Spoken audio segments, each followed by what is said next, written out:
We all know the nightmare of relationship challenges. So, if you're struggling with relationship challenges, including not being in a relationship or fear or worry about selecting the wrong partner and not feeling supported because you're alone, or whether you're in a relationship and you're dealing with things like argument, hostility, and criticism, even violence, this is for you.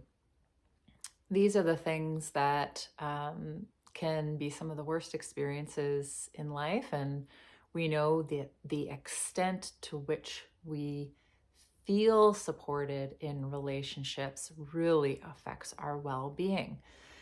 That's one of the reasons why I am so excited about this topic, because I know that it's just a really important central part of being alive. And I want you to feel intimacy and security, respect, to have good communication, to feel valued, to feel confidence around yourself, your body, and intimacy, to feel accepted versus rejected.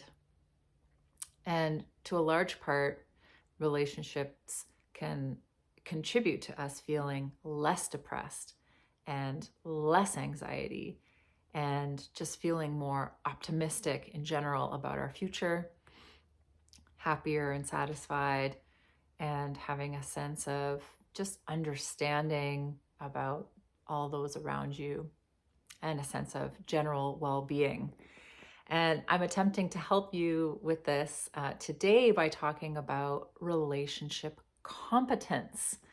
So this is a really interesting concept that I've recently been introduced to by Joanna Davila and others who've done research on romantic competence. So this is a theory of a model of relational functioning that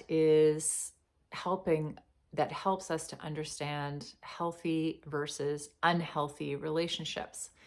So today I want to teach you what the 3 top skills are for developing healthy relationships and just explain them to you a little bit.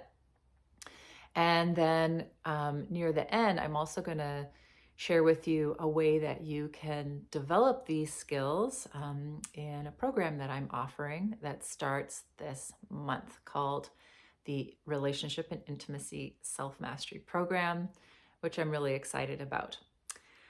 So, the 3 skills of romantic competence are insight, mutuality, and emotional regulation. So I'm going to go through all of those in a little bit more detail.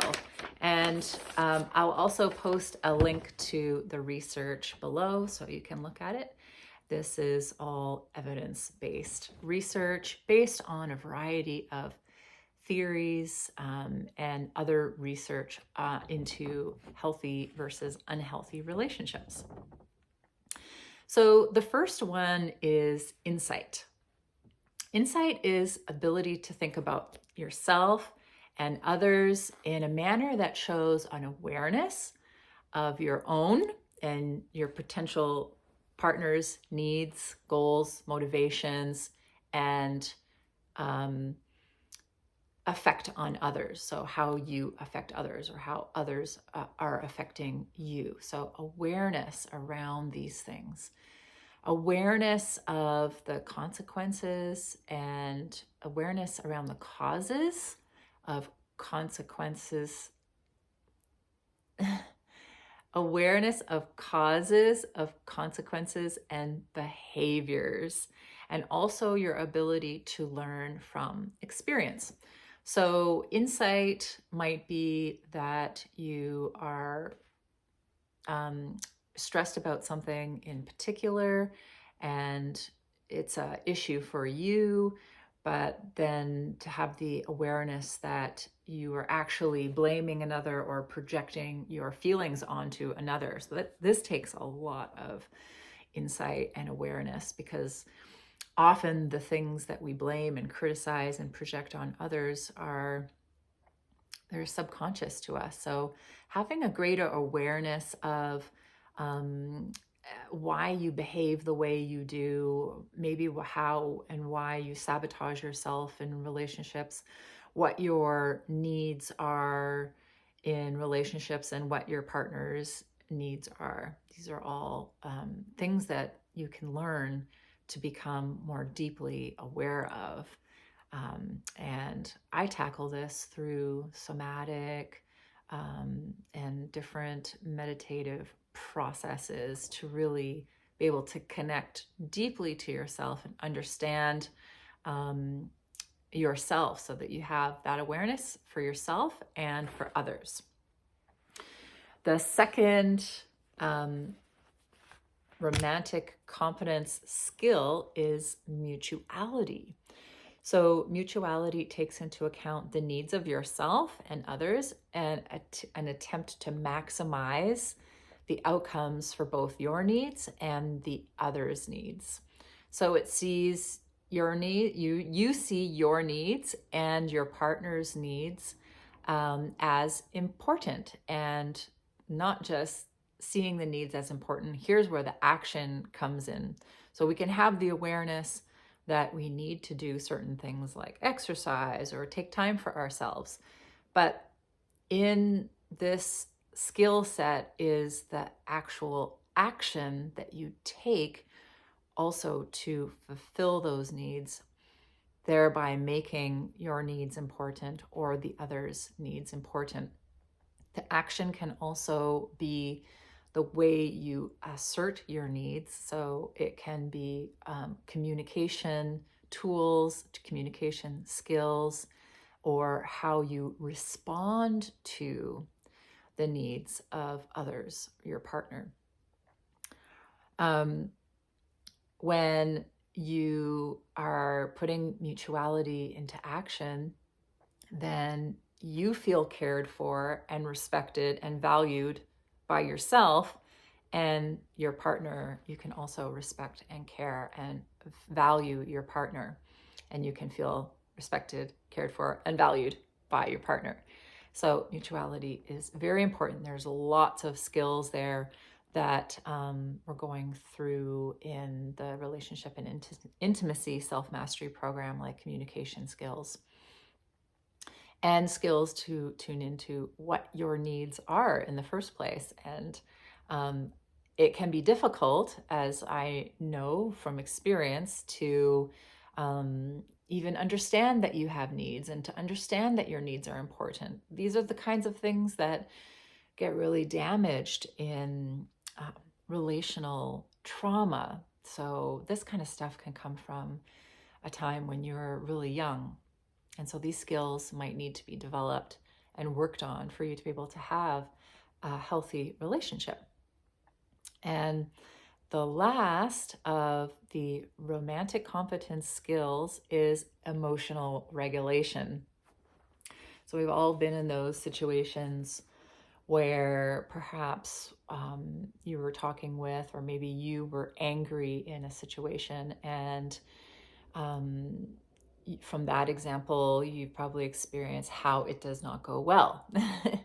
If someone is angry at you, or if you're angry at another person, this can be can make another person feel really unsafe and move into defending themselves and less connection. So anger is just one of the emotions that we can become aware of.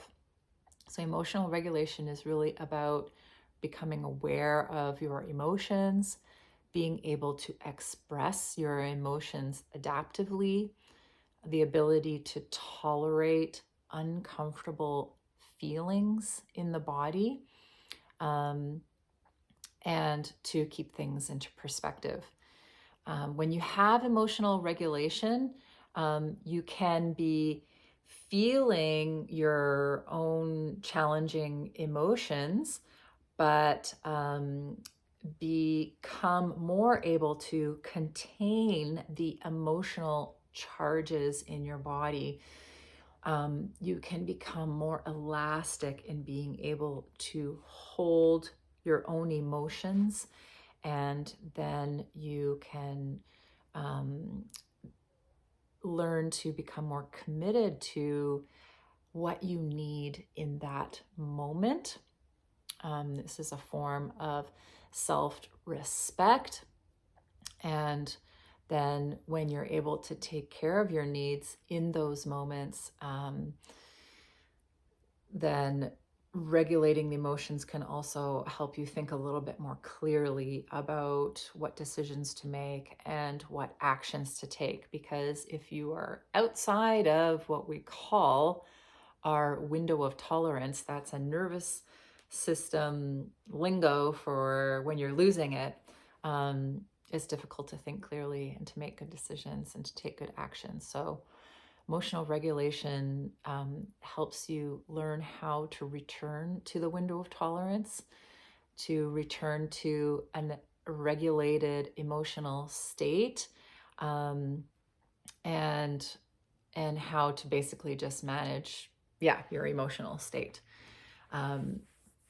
This is something that I have been working with in depth through integrative somatic trauma therapy and integrative somatic parts work therapy, and something that I teach to all of my clients and my students and the people that I work with. I tend to favor working with people who have trauma, and so this is a big part of the education that I'm going to be sharing in the Relationship and Intimacy Self-Mastery Program. So when I found this study, I was so excited because it really aligns well with what I'm going to be sharing in this 6-month program.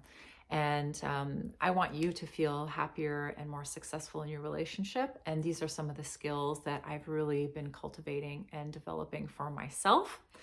They have helped me to find a relationship that I feel is helping me to evolve and be the best person I am. And I want to help others also find the relationships that are really in alignment with who they are, and get you to that place in the first place, because you can't find the relationship that you want without coming into alignment with yourself.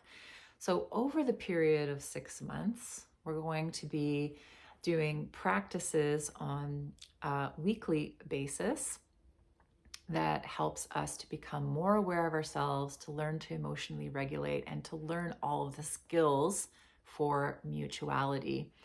And through our women's circles, we will be accountable to each other. And through one-on-one sessions throughout the program each month with me, I'll be able to help you to kind of go straight to what is at the core of what you need to look out to be more aware of yourself, and what actions you need to take, and what ways you need to address your own needs, and what skills are going to be absolutely beneficial to your well-being, happiness, and satisfaction in your relationship. And again, this doesn't have to be for people who are in relationship. It can be for those of you who are also seeking relationship and you want to come into alignment with yourself. So I'm really excited that this program starts this month. We've delayed the start date by a week to let some more people register for this program.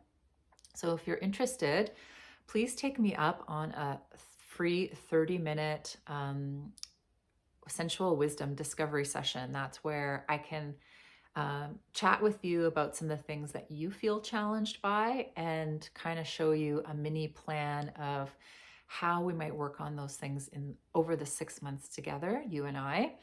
And the program, if you want to learn more about the program, I can share more about that with you. But really, this program is going to be made up of the people and the skills that you need to have.